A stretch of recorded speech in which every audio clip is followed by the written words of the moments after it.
நெல்லை ஆட்சியர் அலுவலகத்தில் நீதிமன்ற சம்மனுடன் வந்து ரகளை செய்த நபரால் பரபரப்பு ஏற்பட்டது. கொக்கிரகுளத்தை சேர்ந்த அருண்குமார் என்பவர் மீது குற்ற வழக்குகள் நிலுவையில் உள்ளன. இவர் மீது போடப்பட்ட வழக்கு ஒன்றில் ஆஜராகும்படி நீதிமன்றத்தில் இருந்து சம்மன் வந்துள்ளது. இதையடுத்து நீதிமன்ற நகலோடு நெல்லை ஆட்சியர் அலுவலகத்திற்கு வந்த அருண்குமார் தனது கையில் பிளேடால் அறுத்து கொண்டதாக தெரிகிறது. கையில் இரத்த காயத்துடன் வந்த அருண்குமாரை அங்கிருந்து காவல்துறையினர் தடுத்து நிறுத்தினர். அப்போது தேவையில்லாமல் தன்னை வழக்கில் சேர்த்து தனது வாழ்க்கையை பாழடித்து விட்டதாக கூறி அருண்குமார் ரகளையில் ஈடுபட்டார்.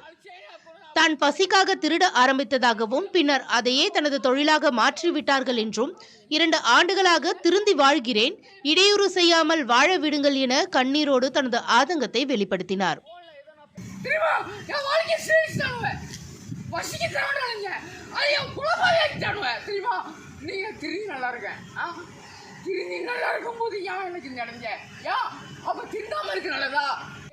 பின்னர் பாளையங்கோட்டை காவல்துறையினர் அருண்குமாரை காவல் நிலையத்திற்கு அழைத்து சென்று விசாரணை மேற்கொண்டனர்.